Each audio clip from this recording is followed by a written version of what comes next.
guys, welcome back to the No One to Tell Us No podcast, a podcast where we share our life experiences and adventures and do our best to truly live life like there's no one to tell us no.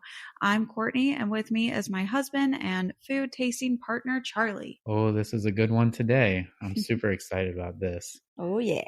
I hope everybody's ready. Today, we're going to be talking about one of our favorite events, at least for me, and probably for both of us, that we have been to. This is our second time going to it ever, but it is the Swan Dolphin Food and Wine Classic.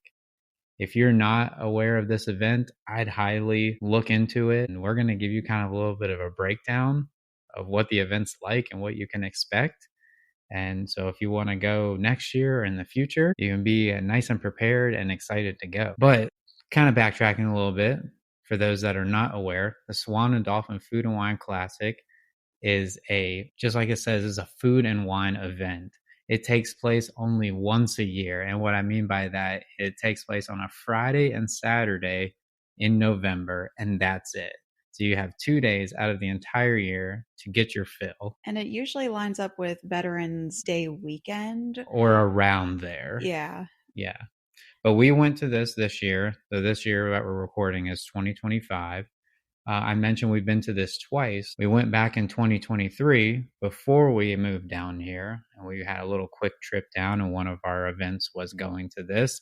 And when we went to that the first time, I was like, oh my God. We immediately fell in love. Yes, or like, I can come back anytime and I will be satisfied. And this year was no different. But just to give a little bit more notes about this event, it is at the Swan Dolphin Hotel, which is in Orlando, Florida. It's actually on the Walt Disney World property. So technically it's called Walt Disney's Swan Dolphin Hotel, and they just recently, in the past couple of years, opened another one called the Swan Reserve. So they are Disney hotels, but they're operated by Marriott, but still on Disney property. And if you stay there, you get some of the Disney perks like transportation and things like that. They are considered a deluxe or premier hotel. So you can expect more luxurious accommodations and dining and things like that. And what they do with the dining for this event is they showcase some of the exquisite dining from all three of these hotels at this festival. So there are some like high-end signature restaurants and some more middle of the ground restaurants, but overall the food at the Swan and Dolphin resorts is amazing. Yeah, it's all top notch, amazing, 10 out of 10. So for this particular episode, we are not going to be actually rating the individual food items because it's just too tough to rate everything. I just want to talk about the event and encourage people to go. Yeah. Because it's so fun. And like I said, I really enjoyed it. What do you think? I mean, overall, I think this event is definitely worth going to. The style of the event is more like individual little tents that are set up, and it has kind of like a grab and go style with the food.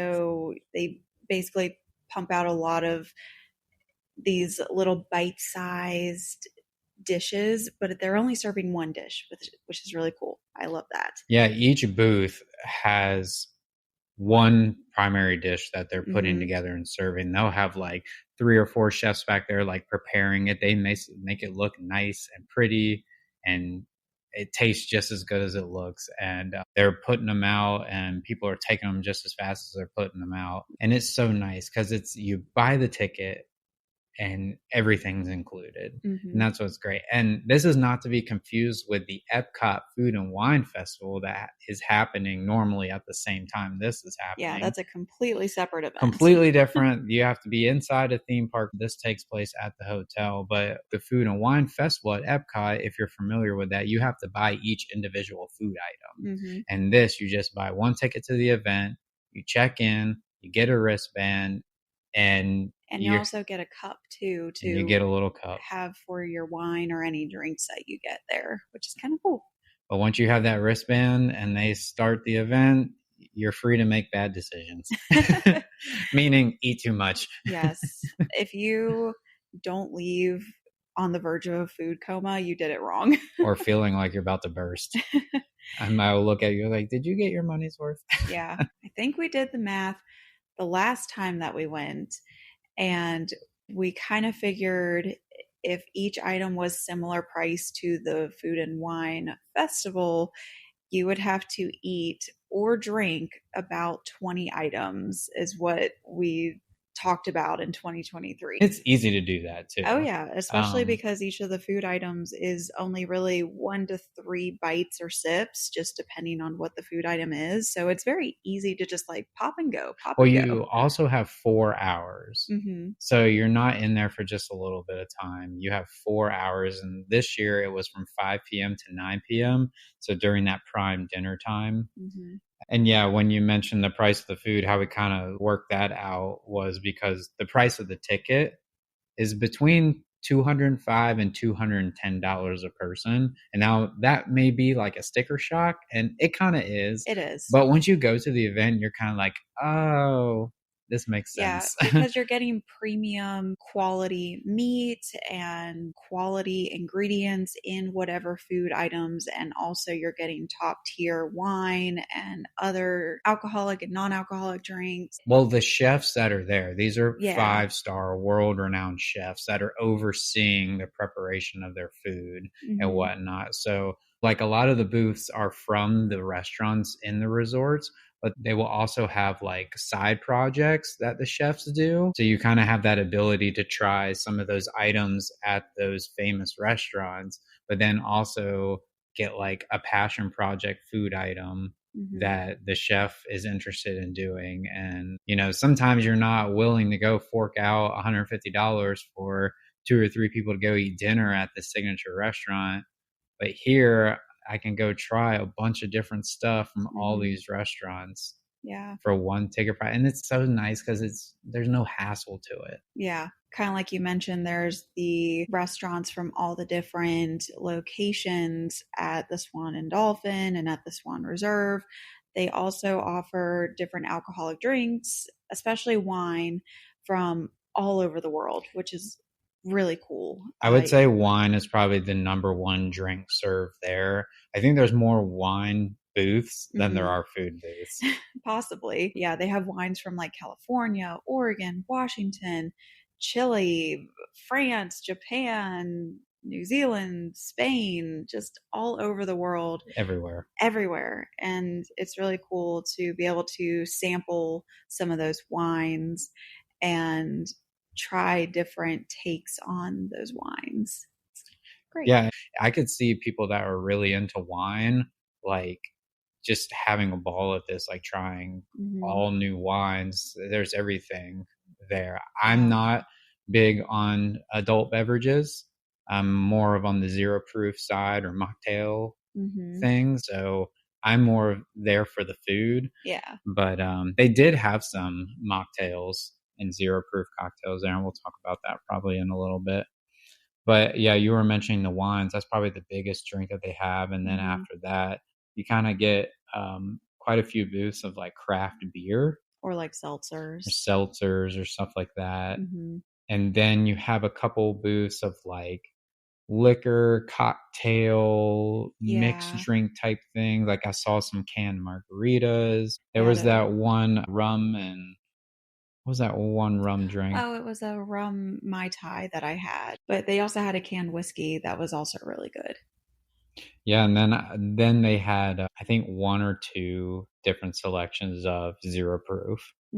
They didn't interest me, so I didn't try any of them, but they did have that. So they had a wide range of everything. And they also had a few water stations where they had those big giant like tubs of ice with some Fiji water, little mini bottles of that. So if you wanted to alternate your drinking with the water, they did have that available as well.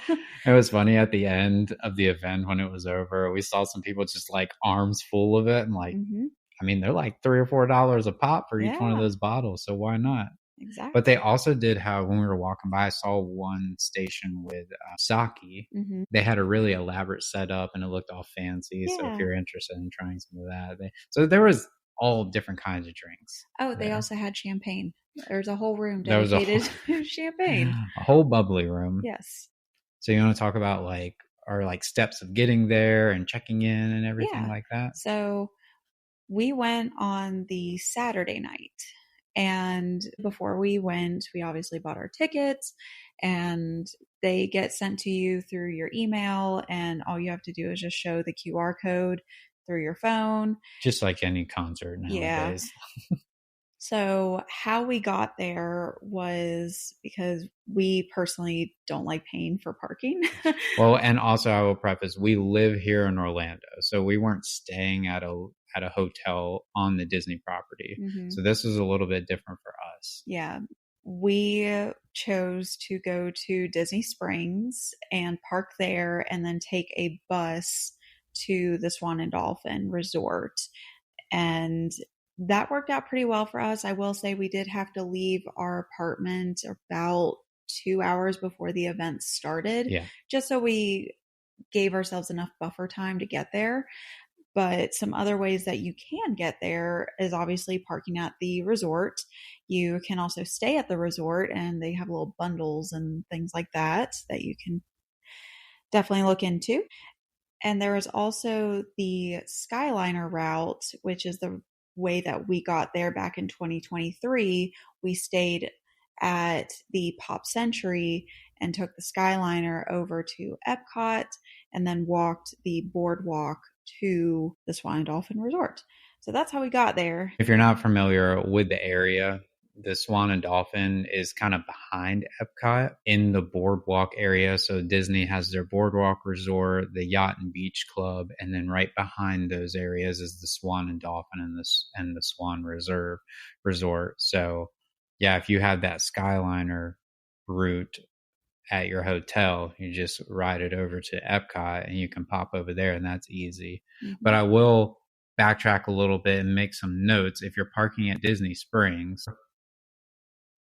I would note that you should park in the orange garage if you want to park your car in a garage, or you can park in the surface lots behind the Cirque du Soleil building Mm-hmm. because the buses that pick up for Swan and Dolphin are going to be back behind the Cirque du Soleil building where other buses from non-Disney resort hotels pick up. So you'll have like Hilton's and Marriott's and stuff drive charter buses over there and pick it up. But they do not pick up in the same bus loops that the regular Disney resort buses pick up in. Mm-hmm. So just be aware of that. So you can try to park as close as you can, hop on the bus there. But they do have specific Swan and Dolphin buses that go from Disney Springs to the Swan and Dolphin. So it's an easy way to do that. But like you said, I think the way to go if you're traveling, if you can do it, stay at the Swan and Dolphin Hotel. I think I've told you this both years. Oh, it'd be so nice to just like have a room at the hotel,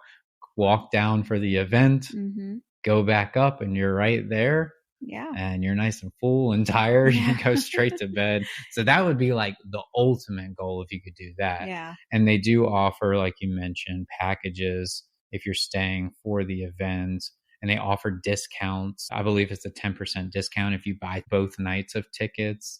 So you could kind of get a package if you can swing that option. But if not, any of the Disney hotels, especially on the Skyliner route, can get you there pretty quickly. Yeah. If you're staying at a Disney resort that's not on the Skyliner route, you will most likely have to go to Disney Springs and then catch the bus from Disney Springs to the Swan and Dolphin. Or if you want to, just take a Lyft or an Uber or a minivan service. Yeah. Oh, and you can valet. If you want to park there, you can valet your car. I'm sure it's a premium charge. Haven't looked into it, but I did see people valeting. Yeah, so the options are endless. Once you're there and you're at kind of that main causeway walkway between the two resorts, there's a little check-in area and you will show and scan your tickets like we mentioned before. They give you the wristband, they give you the cup, they give you a map. And if it's your first time or if you're celebrating something, they give you a little sticker, which is kind of fun. Their check-in process is very efficient. Oh, yeah. everybody gets a wristband so they can tell that you're there. Mhm. If you're under 21, you get a different colored wristband. Yep. But yeah, checking in is smooth. And once you're there, if the event hasn't started yet, you can kind of just hang out, take a Got to look scope around. out what you want first. Yeah. And that's one of the reasons why we recommend getting there early. Mm. I know you mentioned we left here 2 hours before the event started, is because I didn't want to get there after the event started because I feel like I'm not getting my money's worth at that point. Mm-hmm. And so I wanted to get there, make sure I'm ready and my stomach's ready. Mm-hmm. I would highly recommend like walking the whole route just to see what they have first and to scope out where you want to start and just to get an idea of what they have before you start eating. Mm-hmm. Yep. And then also maybe taking note of any like dietary things as well. If you're allergic or sensitive to certain things, knowing what to stay away from or what you can get. And it gives people an opportunity to ask those questions before the event actually starts. Because it does get quite busy once it starts. I mean, I think we're over 1,000 people there on the night. And I know that sounds like a lot, but this is expansive. Like the layout is huge. There's plenty of room for everybody. You're not like stacked on top of each other like sardines or anything like that. The biggest reason for me for scoping out all the different booths before it starts is to make sure when I'm going around, I'm not grabbing a food item that I don't want to waste stomach room on. Everything there is good. You're going to have a good bite out of everything that you get. But there's some things I'm like, I'd rather forgo having that and make sure I get this. So if I know in my mind, hey, this is over here and I'm way on the other side of the vent, I'm going to remember, I'm going to save room for that item. Yep. And speaking of the different items and scoping out the event, they do have different sections of the event. One section is known as their Chinatown. So it has all kinds of different Chinese dishes, everything from dumplings. They had a noodle bowl. Yeah. I forgot the name of this one, but it was like a rice dumpling. Got the Chinese lanterns all around, very decorated. It's kind of secluded and it smells so good over there. It does. The next one is the Bubbles Lounge, which is the champagne room. So that is located more inside one of their event spaces. In there, they actually had a violinist and saxophone player kind of doing more like classical music and very like jazzy vibe type music to just bring a little bit more elegance to the room. And the whole room had balloons and picturesque walls of the greenery walls and neon lights and signs. And it's very classy. Yes, very Instagram worthy. And then they also had like, there's a whole room of different champagnes that you could try and whatnot. So you had the music, the champagnes, and something that wasn't there in 2023 was they had a huge table of those little bite-sized snacks, I guess you would call it. Yeah, they had like different little, like Charlie mentioned, bite-sized hors d'oeuvres where it was literally just a single bite of a little phyllo type cup with something inside of it. Think about the past hors d'oeuvres at a wedding. Yeah, that was like the easiest way to describe it. But either way, even though they were only a little bite size, they were still very good. And then there was a little section called For the Love of Florida. All based around like Florida life. Yeah. And some of the dishes they had included an oyster slider.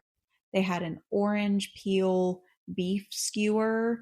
They had shrimp skewer. Yeah. They had a pork dish and then beers and stuff all around from the Florida area. Yep. And they also had a little entertainment over in that area too. It was like a duo or a trio, and they were playing like country, bluegrass, classic rock music. People seemed to be vibing over there. Yeah. And it was kind of like a very relaxed atmosphere. Did feel like Florida. Yeah. There were also different distilleries over there and beers. That's kind of where a lot of the craft beers were. There was also just outside of the Bubbles Lounge, there was a section called the Carnival Corner, and that had elevated carnival food. And I know that sounds like, wait a minute, what? You're at like a high-end resort and like a nice food festival and you're going to serve me carnival food? But when she says elevated, she means elevated. It You're not worked. getting this at your local fair. Yeah, no, it worked really well. So it surrounded one of the pools, and there People weren't was swimming or anything. no, They had it like closed off. But no. But at this place, there was a Korean corn dog, there was a funnel cake. Oh my gosh. wings, there were these Yeah. smashed potato things, but everything like fancy. When she means the Korean corn dog, this was a really good Korean corn dog. I was Hmm. like, oh, I got to try it. You were skeptical because you were like, I don't know if I want to waste room on that. Yeah. But the sausage was nice and smoky flavored. The batter was good. It was actually dusted with the flaming hot Cheeto, so it gave it Hmm. like a little bit of a spice. And it was a turkey dog, It I think. was. It was a little bit different twist on your traditional pork corn dog flavor. Yeah. So it was really good. So that's just like an example of that area. They also have nice looking wings. Hmm. Oh, and they did have those really good like nachos. They called them no neck nachos. You didn't get it, No. but I got it. They were really good. The pork was so tender and the cheese on it. Oh, I would get those again. Yeah. And that area, the carnival area, also had carnival games that you could partake in, which was really cool. Like, They were well, free. It's yeah, all yeah. included. It was like a toss game. There was like a little shooting game. There was all kinds of And different Nerf little, guns out there and yeah. everything. But it's just not funny to see adults just participating in that. And it's nice because you don't have to whip out your wallet to like pay additional, like again, Hmm. one price for your ticket includes all the fun that they have there. Yep. And it was really cool too with the carnival games because this is more of a date night event. Yeah. So some people were dressed up, some people were casual, but there were the few people that were dressed up, like doing the Nerf gun game and Mm-hmm. doing the ring toss, and they're wearing this semi formal outfit. And it just kind of brought back a sense of childhood nostalgia with it all. Yeah.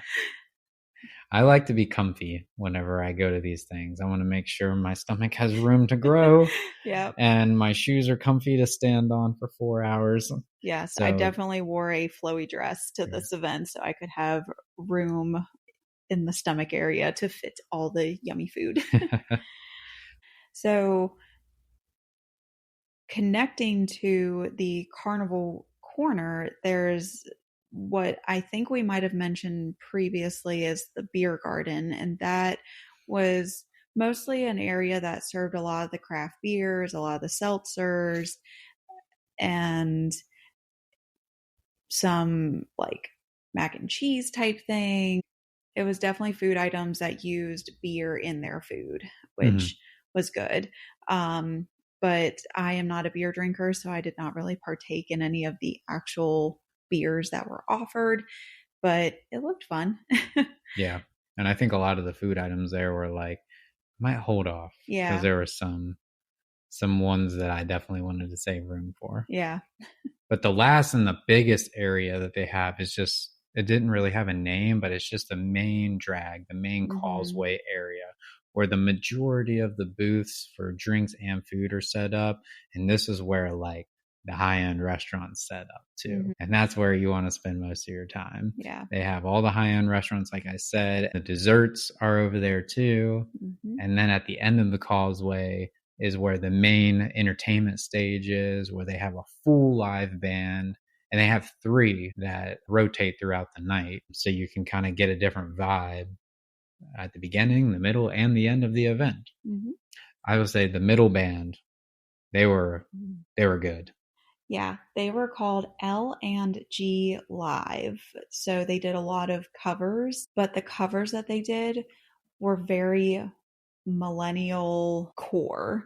I think at one point they played Fall Out Boy while we were eating some ribs, and we were just over there eating and jamming out, and it was just a good time. Hmm. Yeah, it was a really good band. I really enjoyed them. So definitely would love to see them more wherever they go within the Orlando I area. wish they were the last band because Hmm. by the time you're over with the food festival, you're so stuffed that you can't eat anymore. And so we kind of spent the remaining part of our night like listening to the band that was there. And the last band was good, don't get me wrong about that, but I want like the middle band, the second band was playing Mm-hmm. songs more that we kind of vibe with. Yeah. But what were like some of your favorite food that you ate? What do we want to start with, savory or sweet? Narrow it down for me. It doesn't matter. All of it was really good, but if I had to pick just a couple that were just standout food items, they had a falafel from the restaurant Amare. Oh yeah, this is That good. one was really good. And I know it doesn't sound like much when she says a falafel, but this was like the most perfectly cooked falafel. The the outside was nice and fried and crispy. The inside was nice and soft and moist, and it was sitting on top of like a tahine. There was some celery and chili oil that gave it a little bit of the spice. There was some seasonal pickles on top and pomegranate seeds, which added Yeah. a little something to it. But I've never been to this restaurant before. But just by having the falafel, I Oh, want I to want to go to the go. restaurant Yeah. because we're big on Mediterranean food. Mm-hmm. And this was just exquisite. Yeah. Another item that was one of my favorites was the elote corn ribs. That was from Rosa Mexicano. Oh, yeah. Those were really good. It came with the fried corn ribs, spicy queso fresco, aioli drizzled on top. Oh man, it was I just the wish I had perfect gone. amount of spice and the creaminess of that you would expect from an elote, and just that perfect like Mexican street corn taste. I wish I had gone back and gotten more, but I couldn't eat anymore by Mm-hmm. the end of the night. But Yeah. those are good. I tell you, there was one thing that I had that I thought was just going to be like basic, Mm-hmm. but I want to go to this sushi restaurant now called Kimonos, which is Mm-hmm. at the Swan Dolphin. It was a simple Californian roll, but with blue crab meat. Everybody's probably aware, typical California rolls just have that imitation crab stick that's in the middle. Yeah. And maybe it's crab, maybe it's Maybelline, who knows? But instead of that, they actually used like real blue crab chunks. The way I thought of it was like a cold crab dip Mm-hmm. in a way, but minus all the other stuff. Mm-hmm. It was like just the crab meat and a couple extra things in there, almost like a cold crab salad Yeah. inside, but complete game changer for a California roll whenever the crab meat's actually fresh. I always like the taste of a California roll, but this, Again, elevated it, yeah, took it to the next level. a whole nother level. Oh, another one that comes to my mind is the pork belly bao that was from the Cabana Bar and Beach Club. I know this was Y'all, one of if your you could favorites see, as well. if you could see my face right now, I think about this probably once a day ever since. And we just went to this event a few days ago. Mm-hmm. And so I keep thinking about this bao bun. Yeah. It was so good. This was one of the few items that I got twice Mm-hmm. because I did too. You did too, yeah. Because it's just, oh my God. So it had slow cooked pork belly. And if you were listened to our part 2 of Epcot Food and Wine Festival, we did try a different pork belly that was not as good as this one. This one was what you would think of as a solid. This is pork belly. Yeah. Like, this is what you want. This is like a nice thick cut of the most tender bacon that you've ever had. Mm-hmm. And it just melts in your mouth. The fat was not chewy. It just was perfectly cooked. It also had a hoisin glaze, pickled carrot, cucumber, Fresno chili, cilantro, crushed corn nuts, and it was served in a steamed soft bun. So this was more of like a taco shaped bao, not like a pinch top. So it was a little bit messier, but so worth it. Oh, yeah.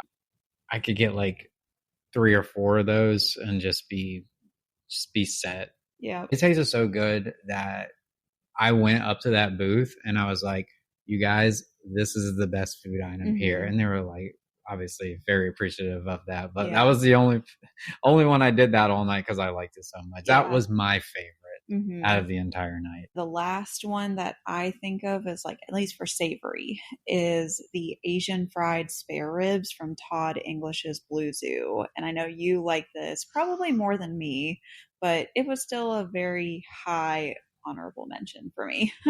Yeah, these were guaranteed the best ribs that I've ever had.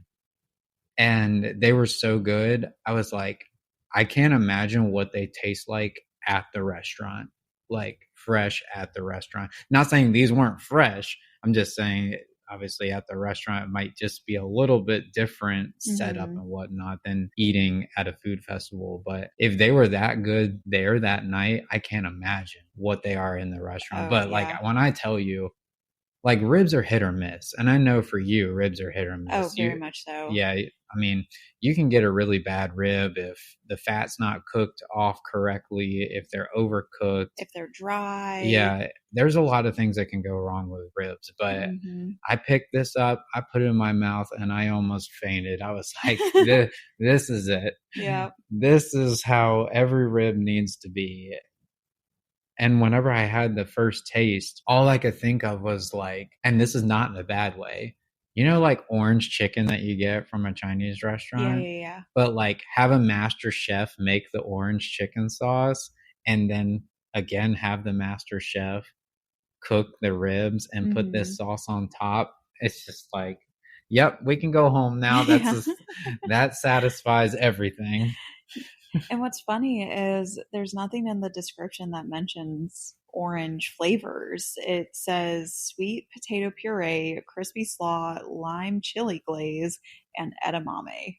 Yeah, whenever I reread the description, I was like, wait, is that correct? Hmm. Because it did not taste like that. Obviously, it wasn't bad, but I Yeah. don't remember sweet potato in that. But I tell you what, if they have those again the next time we go to this, which we will go to this Oh, again, 100%. I will be getting multiples of those. And again, because of that, I really want to try this restaurant. Did you mention what restaurant that was from? The Todd English is Blue Zoo. Yeah, I know he's a very famous chef, and that restaurant's been there for a while. Hmm. Now, what were some of your favorite sweet items?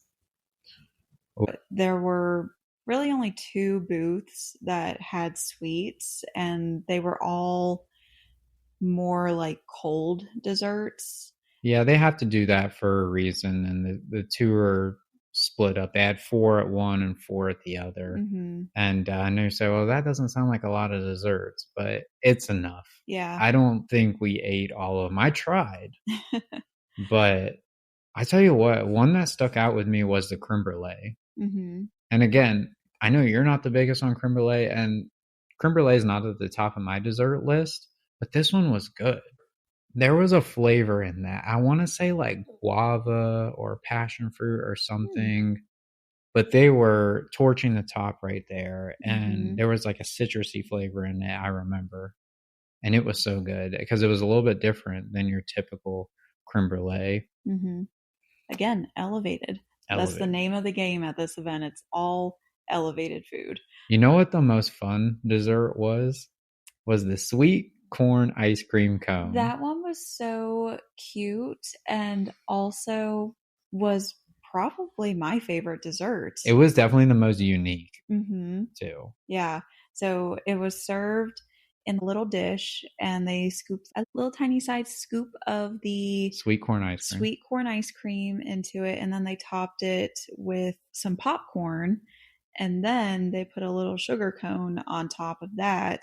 And But it was drizzled with hot honey. oh, that's right. I forgot about the hot honey. That's what made it Yeah. interesting. Yeah, Yeah. no, it was really good. I really like this one. Just all the different flavors combined just gave it this unique flavor, and I was here for it. But I do remember there was another dessert item that I really liked. It was a chocolate mousse, and Yeah, this one was that good. one was really good. It was just, again, elevated chocolate, good quality chocolate in a mousse form, and had some little chocolate pearls on it. It was just a perfect little nightcap sweet treat for me. Yeah, all the desserts were good. I think out of the 8, I tried 6 of them. Hmm. Again, wish I could try all of them. I have a big FOMO problem, but I just couldn't stuff it in Yeah. a. Yeah. It's such a good event. Like the Mhm. food is so good, and it's a perfect little advertisement for all their restaurants.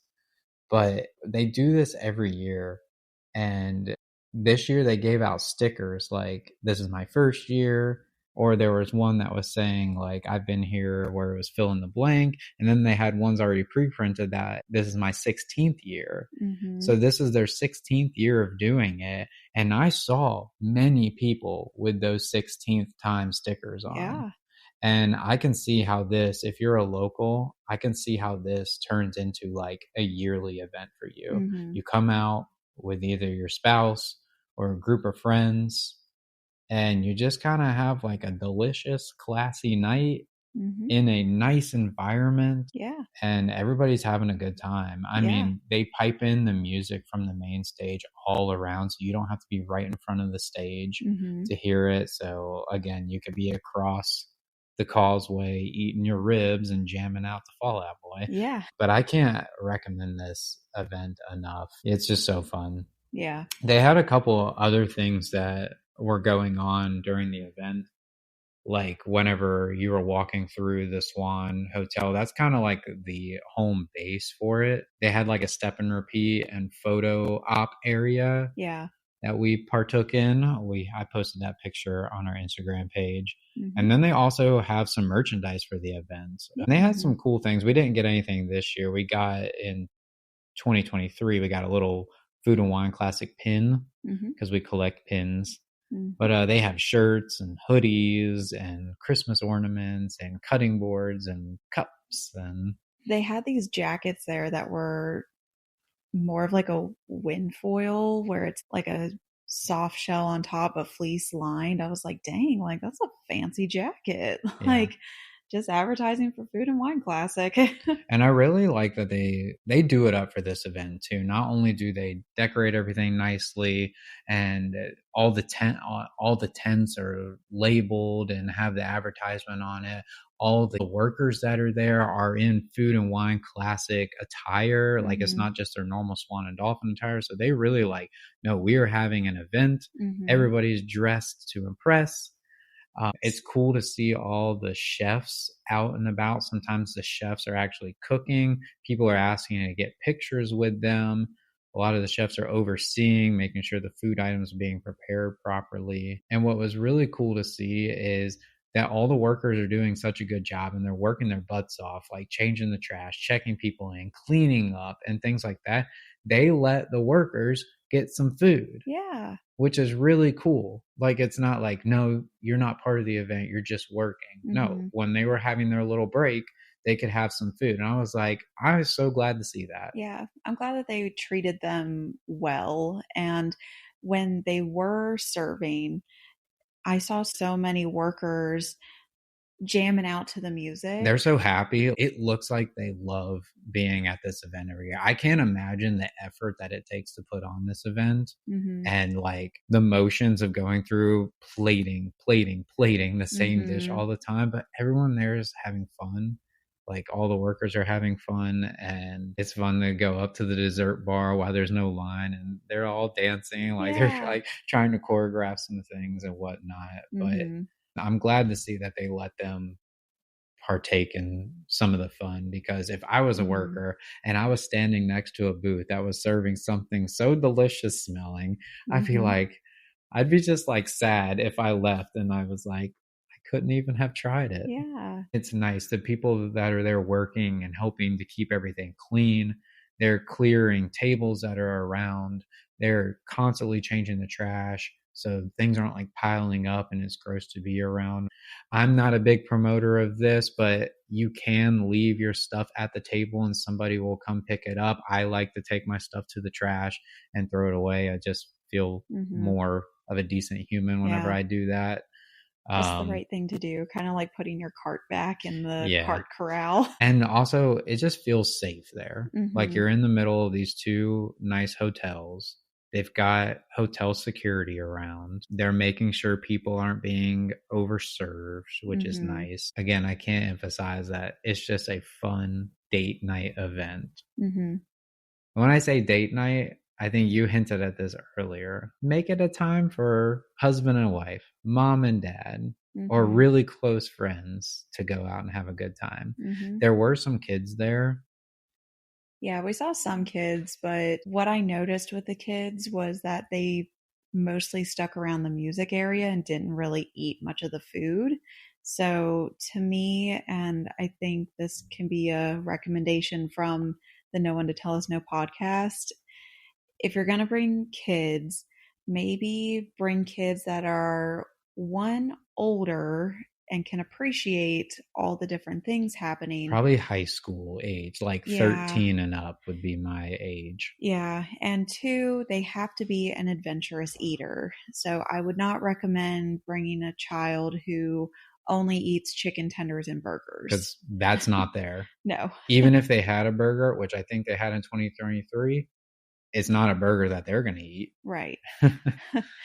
Yeah, I think the most plain thing that they had was a Philly cheesesteak and the Korean corn dog were probably the two most basic things there Yeah. that I can remember. Maybe the funnel cake, but it was a elevated upside down funnel cake, so I don't even Yeah, it know. was a pineapple upside down funnel cake. So that even was a little bit of So, an elevation. and I could see like young kids like getting bored. Yeah. You know, you remember as being a kid, like you don't want to hang around the event where all the boring adults are just talking and eating. So I don't know. We saw some families there. They looked like they were having fun. We saw some families there with like teenagers, but the teenagers were like adventurous. They were Mm-hmm. eating everything that mom and dad were eating too. So I Mm-hmm. could see like the ticket being worth it for that. But I don't know if there's a difference in price for anybody that's under 21. I'm not sure on that. I Yeah. didn't see that as an option whenever you go and buy the tickets. So Yeah. I don't know. That would be something that you would have to check on if you have people under 21. Mm-hmm.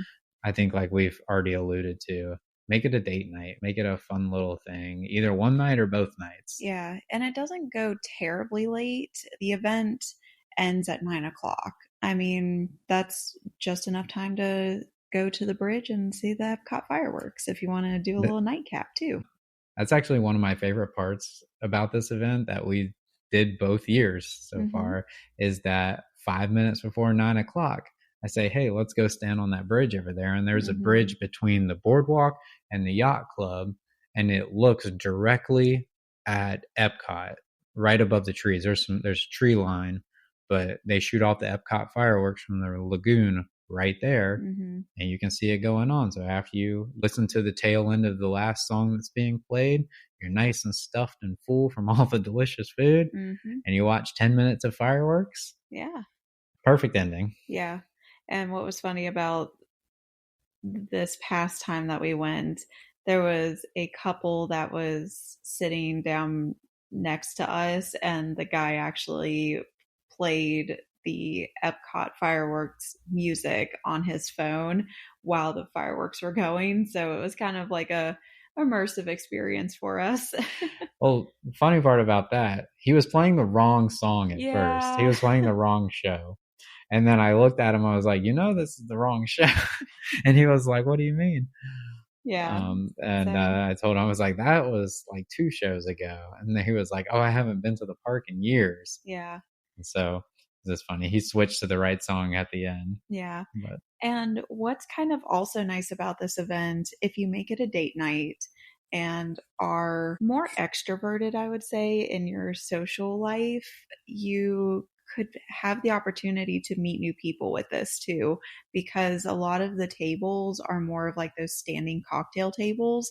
And listen, people are trying to find a spot to yeah, eat. don't be So, surprised if somebody walks up and yeah, like, hey, can I just park my plate right here for a minute? And you're like, yeah, yeah. sure. Yeah, so we actually met a couple of people that this was their first time or they've come before, and it just gave you a good opportunity to get to know some people and listen to their story of how they got here or what they were in Orlando, Florida for. It was a good little time. It was funny to see while we were there because they don't really like close off the area. The Hmm. event's happening and they give you the wristband and they're checking your wristband to make sure you have paid for the ticket so you can get your food and your drinks. but they don't close off the area. So the people that are staying at the resort are still coming to and from the parks, checking in, checking out. And sometimes there's people that had no idea that this event was going on. So it's funny to be like having a bite to eat and watch these people walk through and their mouth is like on the floor, just like, what is happening? This Yeah. looks amazing. How did we not know about this? Mm-hmm. And so it's like, yeah, it's cool to see that because they're going to go back and be like, I'm coming back next year. Mm-hmm. I'm going to see what this is all about. There were a couple people that like stopped us and they were like, what is going on here? And I Mm-hmm. explained to them and they were like, oh, that sounds really cool. Yeah. And these are sometimes you run into people like that have lived here for years or Mm-hmm. big diehard Disney fans and they have no idea that this happens and it's on Walt Disney World property. Yeah. It's kind of like a secret little food event that happens and it just pops up and goes away really quick and you kind of Mm-hmm. have to know about it. Sometimes I feel like in the know, like, oh, do you know about this? Yeah. And like I've mentioned before, I've talked to people that have lived here for a long time and they've never heard about this event. Yeah. But when I tell them about it, they're like, I definitely got to look into this. You gotta stop telling people or else it's gonna be so busy. I know, but I wanted to make sure that it keeps happening. I know. Yeah. It's kind of funny whenever I would see people walk by and their jaws would just be on the floor. I would internally have that little monologue or voiceover where it's like, am I better than everyone else? Because I'm partaking in all this amazing food and this great event. Am I better than you? But no, it was a really fun event and we made it a whole date night and really enjoyed ourselves, ate way too much food. I think we were in a food coma at least until like 2 o'clock the next day. Oh, I We could skipped not eat. lunch the next day. I skipped lunch. I don't eat breakfast in general, but I skipped lunch. And the first meal I had after was dinner the day after. Mm-hmm. That was how much food we ate. Mm-hmm. Yeah. But it's cool while you're walking around there too. Like you can go into the hotel since they're right there. You're not like blocked off from going into the hotels. So if you're at one end of the event, you can go into the hotel, use the restroom, look around. You're at the other end, you can do the same thing. So Yeah. take advantage of that while you're there if you go Obviously, there. you can't go into like rooms, Yeah, but but you can go in and see what yeah. it's all about. Yeah. Maybe take some fun photos in the lobby, make it a whole thing. Scope out where you want to stay next time. Yeah, We've never stayed there, but it looks really nice. I definitely would like it to stay there does. one day and kind of just make it like a vacation where you stay there and eat at all the different delicious places Mm-hmm. around the resort. Yeah. To wrap this all up in a nice little bow, we also wanted to let you know of the dates for next year. So if you liked what you heard in this episode, And you can like already taste the food in your mouth. next year's dates are already out. They are November 20th and 21st. Of 2026. And one other highlight that I wanted to mention is that this event does go to benefit the Wounded Warriors Project. Yeah. And we happened to be near the stage when they presented this year's check, and they actually gave Women Warriors Project $15,000. So you can rest assured that a little bit of your ticket is going to a good cause. Mm-hmm. And they do have a Wounded Warriors booth there that have plates that you can purchase. It's a little like festival plate where it's got a Yeah. little slot to put the little wine glass that they give you at the beginning in. Mm-hmm. And the plate is to gather up a bunch of different food, Mm-hmm. and so you can not just do one at a time. Yeah. But then you can also like take the opportunity to stop at the booth and learn a little bit more about the organization because they have some representatives there. And that booth is typically right next to the check-in area. Mm-hmm. So we want to hear from you guys. If you have been to the Food and Wine Classic before, do you all think this event is worth the price tag? So we mentioned that it's about $200 per adult. It's not cheap up front, but when you are there, it's unlimited food, unlimited drinks, and you have the entertainment, all the activities. So, with all that's involved in this event, do you guys think it's worth it? Yeah. And I think everybody is going to be different in their answer. This might be I'm going every year thing for some people. Some people it's an every other year. Mm-hmm. Might just align with vacations that you take. But all in all, like I think if you like to eat and drink for a few hours, I mean, you could definitely get your money's worth. Also, if you've never been to the event, I'm curious, are you interested now after listening to us Yeah. talk about it? I like to hype it up whenever I talk to people about it. Mm-hmm. Like we've mentioned before, this is one of our favorite events that we've ever been to on Disney property. I would say even more than any of the Epcot festivals, any of the separate parties that happen. This event really is a hidden gem, even though it is an advertised thing. Yeah, and it's funny because there's different festivals that happen at Epcot, which many of you will probably know. But when I describe like the food at this Food and Wine Classic event, I'm kind of like the food at the food festivals at Epcot is good, but multiply that by 10. Mm-hmm. And every dish at this event is guaranteed to be good. Mm-hmm. Yeah. If it's within your flavor palette. Yeah. So I really like it. I know you like Mm-hmm. it. I hope to Yes. go back next year Yeah. or hopefully the year after. We'll see what goes on. There's so many events that happen around this fall time frame, from Halloween to then rolling right into Christmas. Mm-hmm. It's almost like when you live around here, you got to pick and choose. So Yeah, got to have some yeah. priorities. So we haven't decided if we're going to go next year, but it's Mm-hmm. definitely on the list. And Yes. maybe we'll be talking about 2026. Yes. I really hope we can go. And in all honesty, if we could afford to go every single year, I would And 100%. both nights. Yeah. Right.